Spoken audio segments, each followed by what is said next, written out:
after infection, up to 5 days after infection, there are no specific clinical signs that could be manifested that could be classical for African swine fever. In fact, a part of elevated body temperatures, there are no specific clinical signs. But after that, the first death peak was identified in a first experimental group. We also identified that the infection of pigs, it's possible with 5 units of the virus.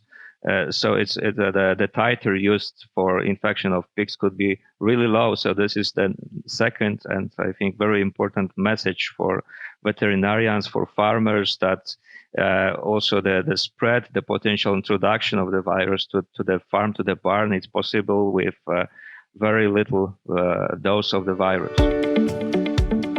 Hello, I'm Peter Best. Welcome to Meet the Expert, the podcast brought to you by Boehringer Ingelheim on swine health management in practice. In this episode of Meet the Expert, we're in Poland to interview Professor Greg Wozniakowski, who is head of the Department of Swine Diseases at the National Veterinary Institute in Puławy.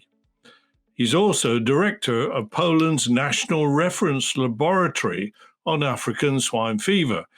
And in fact, it's African swine fever we'll be talking about in this podcast.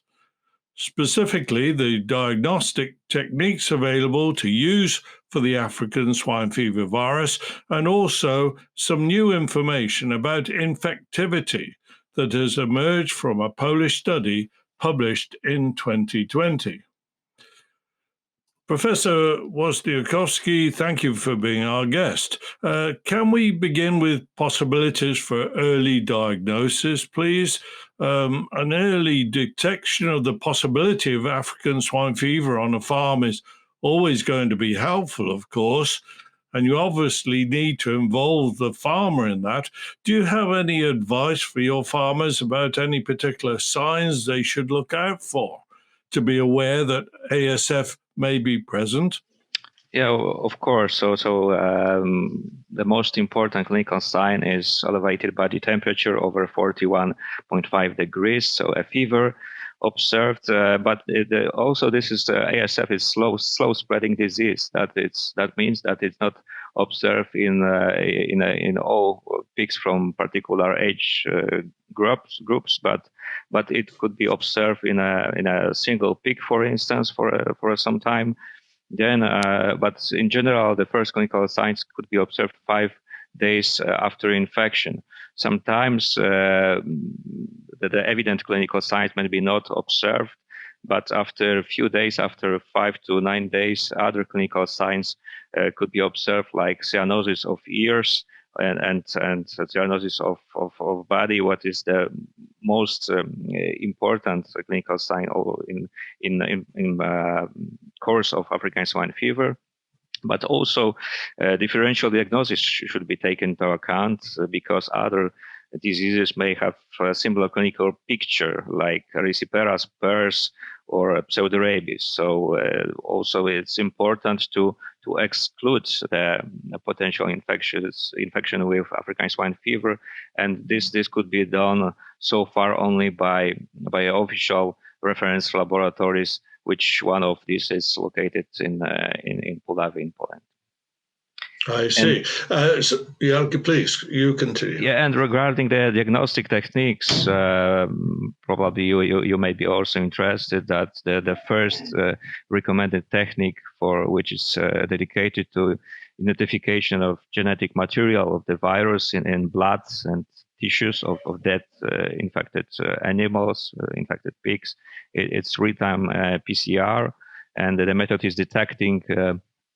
It's capable to detect the virus in particular tissues of infected animals just after 1 day from infection. So it's highly sensitive and specific.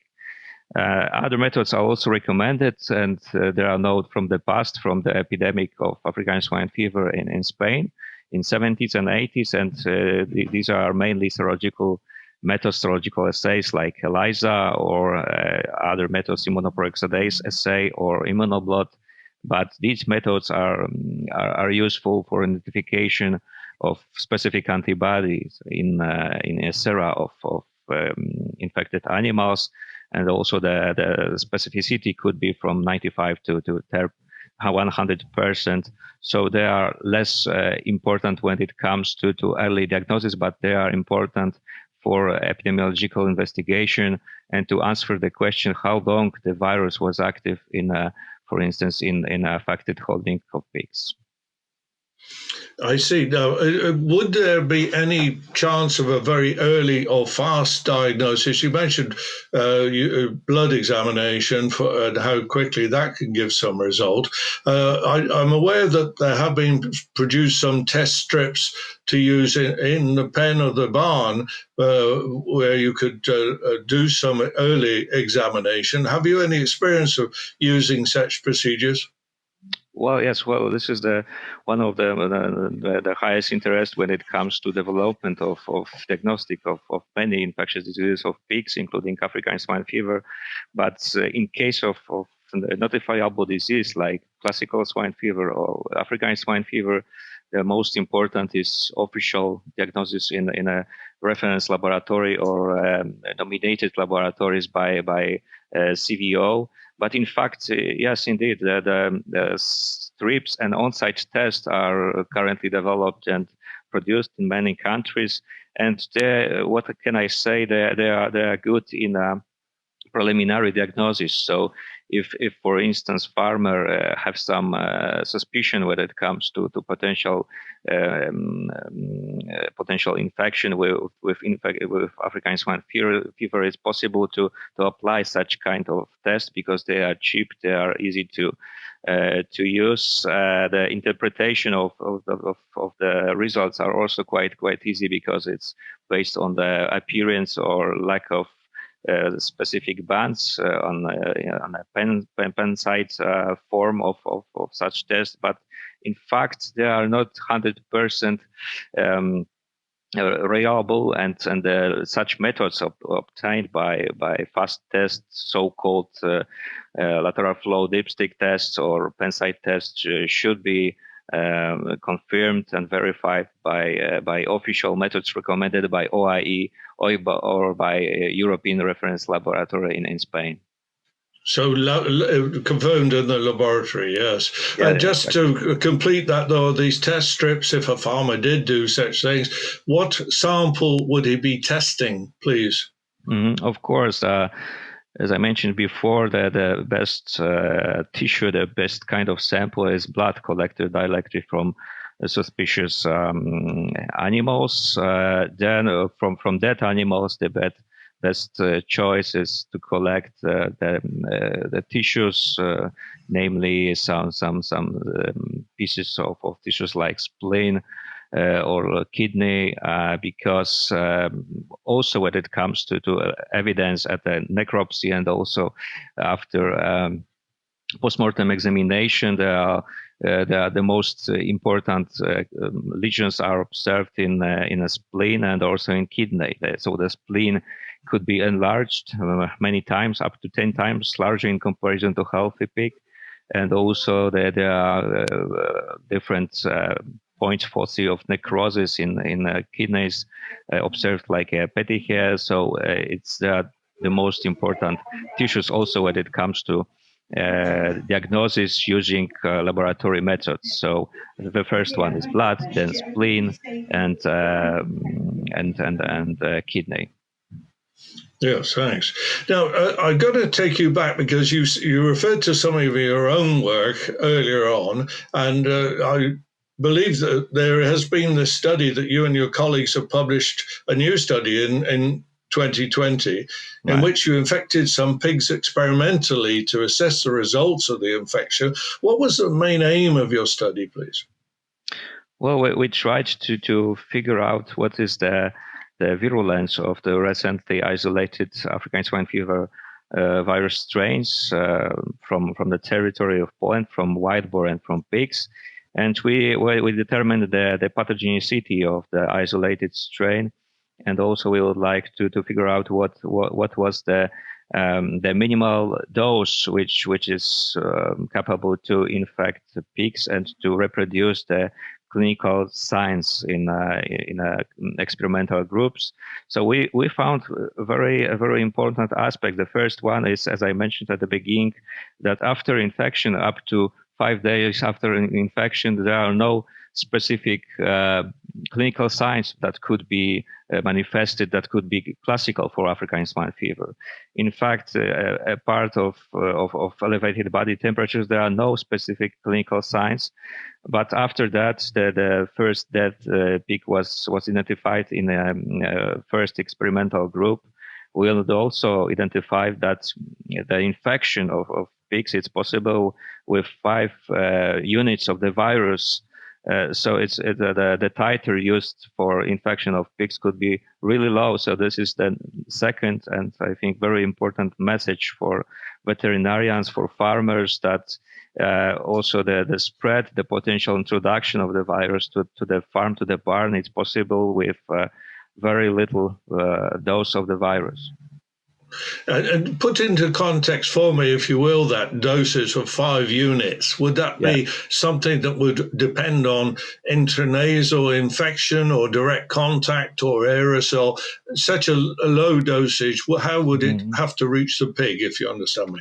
Yeah, exactly. Well, we also wanted to figure out whether it's possible to infect the pigs by intranasal infection, and indeed this route it's also important in spread of ASF, because so far there are not complete results from the infections through aerosols and through airborne route, and we have an evidence that this is possible.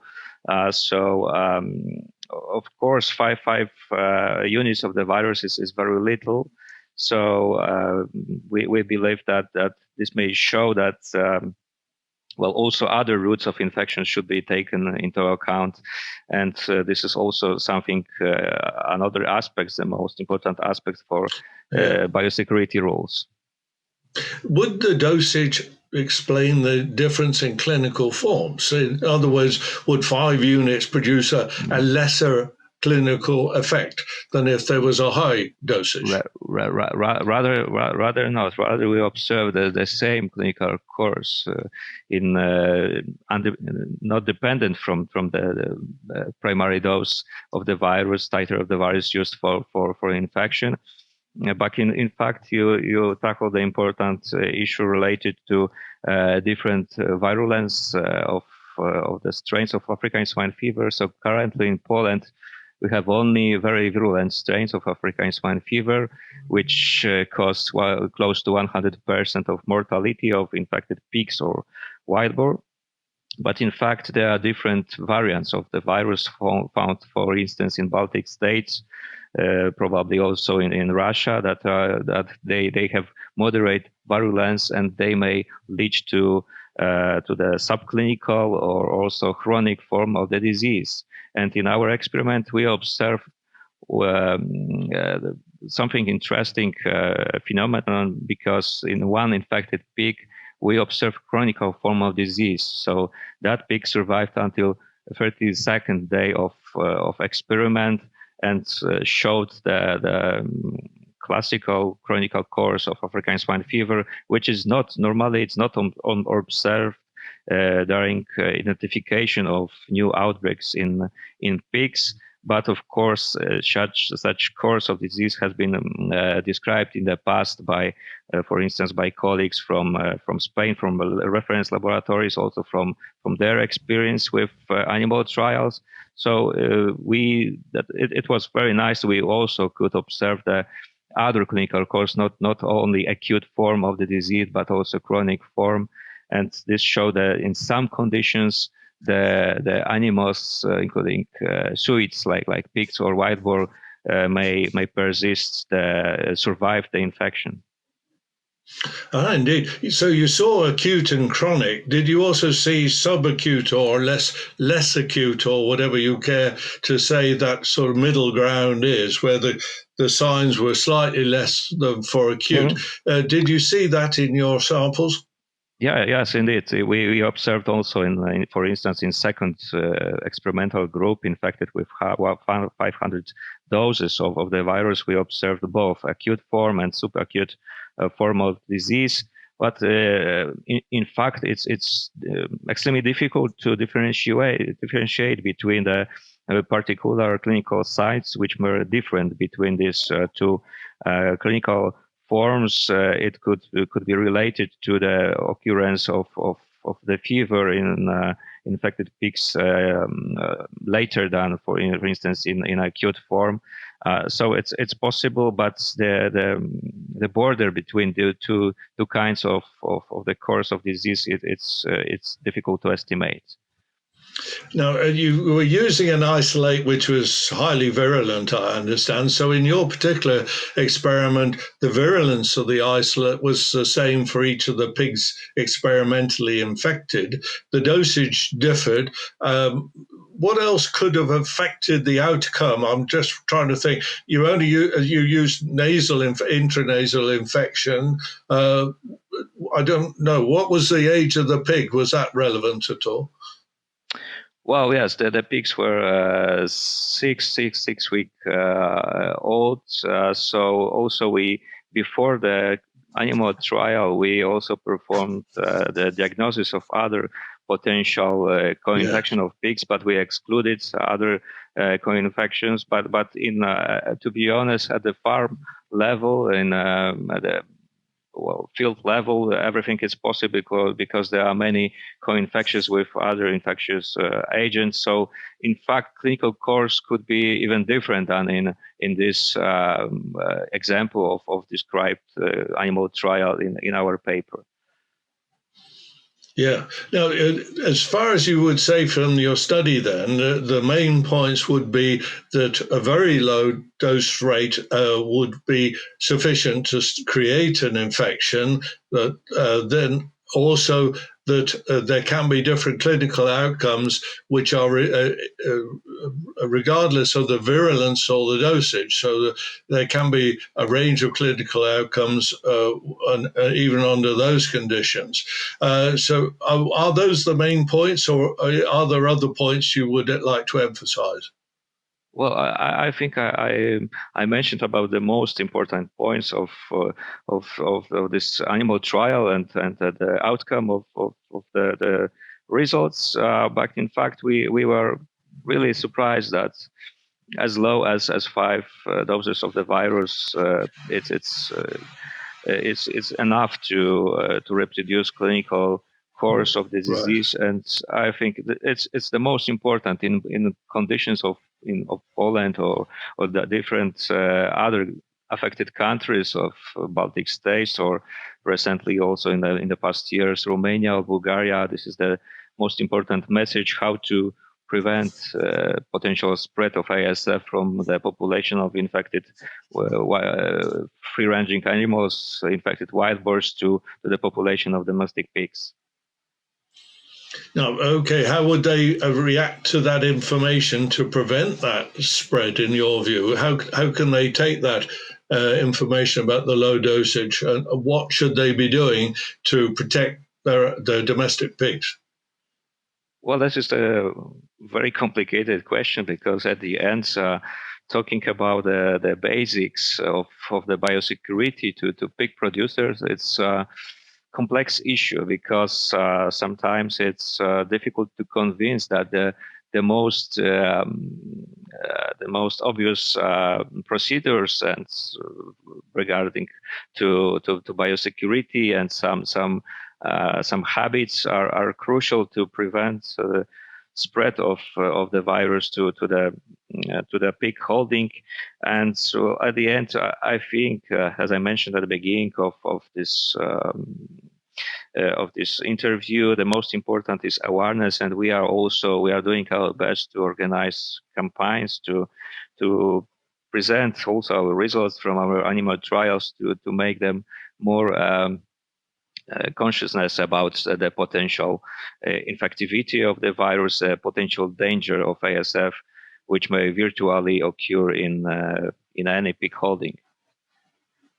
Should they use that information in their routine monitoring and surveillance? Well, yes, but in fact, the supervision of the particular farm is done by veterinarians. So this is also very important information for field veterinarians to be aware for some maybe sometimes not specific clinical signs that may suggest infection with others, other pig diseases, which may be cured with antibiotics, for instance, erysipelas. But to make them also aware that sometimes the elevated temperature in a single pig may be something. Maybe the first clinical sign or the beginning of the outbreak of infection. Well, could we, because we have many field veterinarians as among our listeners, Dr. Wojciechowski, could we take that point a bit further? And I said to you at the beginning, the early actions, the early steps, if they were aware, in your example of a fever in only one pig, what are the first steps that should be taken after that observation? Well, after observation, it's of course the control of body temperature of pigs. And well, sometimes from experience of other veterinarians in Poland, we know that they also misdiagnose that disease with other co-infections with other the diseases, like as I mentioned, the most important was erysipelas. And well, they observed no changes, no recovery after application also of antibiotic application. So, but the first step after observation of elevated body temperature or redness of the skin, cyanosis could be a collection of sample of blood for official examination in reference laboratory or any other nominated laboratory. And I would not go to first to some LFD strips for preliminary diagnosis. I think it's easier and faster just to send samples of blood for official examination. So you start with the blood. At what stage do you take protective steps according to the animals there? Do you isolate them if there are dead pigs? Of course, what do you do with the dead pigs is the next question. Well, this is also an important issue, and it's a major concern of veterinary inspection, just to prevent further, of course, transferring of pigs from the suspicious pig holdings, and also proper disposal. But before the disposal of dead pigs, also the samples should be collected for further examination, just to avoid some false negative results. This is the matter and the important steps which belong to veterinary inspection. So, as a scientist, I would not go to describe all the procedure which should be done by veterinary inspection when it's suspicion of outbreak of African swine fever. But as I mentioned, the most important also is isolation of such pig holding until the issuing and of negative results. Did your study confirm the viral load of the different blood and organs and things like that, which gives us some information on how careful we need to be with the dead pigs and the carcasses and so on? Yeah, indeed. This is important question, because we know from our experience as a reference laboratory that if we have suspicion when it comes to particular pig holding, the most important results comes from organs and blood. It was possible to collect from dead pigs. So it's not possible that that pig will be negative for African swine fever if the etiological agent, and was African swine fever. So this is 100% positive. But when it comes to surveillance of pigs from big holdings, from big producers, it's possible that having only samples, some representative number of samples from living pigs, some samples of blood, it's possible to get false negative results, because I mentioned ASF is slow spreading disease, and also it's slow spreading within the herd of pigs. So you've sampled the wrong animals to find the correct result because of that slow spread. Yeah, maybe it's not issue of sampling of wrong animals, but in case if you have, for instance, 10,000 of pigs, and you have to collect 30 samples for each 1,000 of pigs, it's possible that you will not fit to the current course of the disease, and you will collect the samples from not affected animals. So as I mentioned, also sampling strategy, it's crucial to get the firm and the results which are correct. Good. Now, false negatives, then I understand. What are the possibilities for false positives? Well, it's rather very low, because well, as I mentioned, the first choice for diagnosis of African swine fever is its molecular method detecting genetic material of African swine fever, and the specificity is close to 100%. We have also the confirmation of a European reference laboratory that this is it's not likely that it's possible to get false positive results in PCR, because also of parallel presence of additional internal controls which verify the final result. But in case of serological assays, it's up to the screening methods used for serological diagnosis, like ELISA. So in ELISA, we know this from the past, it's possible that the specificity is 95%. That means that you can get some portion of false positive results, and that's why also the additional confirmatory test like immunoperoxidase assay, it's recommended to be 100% 100% positive, to have firm results on the serological diagnosis. But the most important, I think, for pig producers, for veterinarians, it's positive results obtained in a molecular method PCR. And we, as I mentioned, we do not observe false positives. We rather, as I mentioned, could observe some lack of enough information when it comes to surveillance, because the representative number of samples which should be collected from pigs, it's rather designed to have the number of samples for other diseases like surveillance, like Augeski disease or classical swine fever. But in case of African swine fever, because of also the slow spreading character, it could be different. So sampling, have you got any guidelines for sampling that you've laid down to veterinarians to overcome that? Have you any particular sampling technique for ASF that you have devised?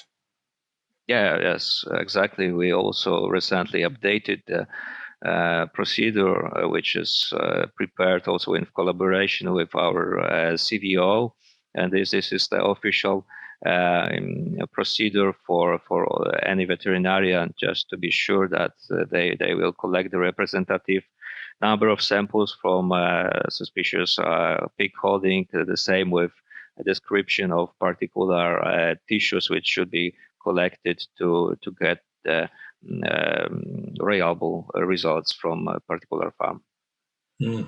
So there's good confidence level from the correct techniques, the correct sampling, the correct techniques, confirmation in the laboratory.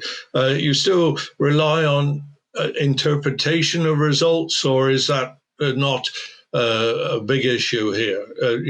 How the results are interpreted. Mm-hmm. Yeah. Well, the interpretation of results obtained by molecular methods like real-time PCR, so detecting the virus and let's say the viremia during the beginning of infection, it's quite easy because it's based on positive or negative, so it's qualitative, not quantitative result. But as we observed, some results taken from of blood taken at the beginning of the infection, it's possible to, as I mentioned, to get some false negative, because also well, the molecular methods are 100% specific. They are very sensitive, but at the beginning it's possible to get false negative results. And when it comes to interpretation of results from serological assays, it's known that the specific antibody, well, which are used for diagnosis of African swine fever, the identification of antibodies could be detected after 10 to 21 days from the infection, from the beginning of infection, so rather late. And that means that the virus was active in a particular holding for at least 10 but better from 40 days after infection. And this is also some additional point for veterinarians, which is used in epidemiological investigation to figure out if the pigs from particular pig holdings was transferred to other pig holdings located nearby, just to be sure that all potential secondary outbreaks are also identified.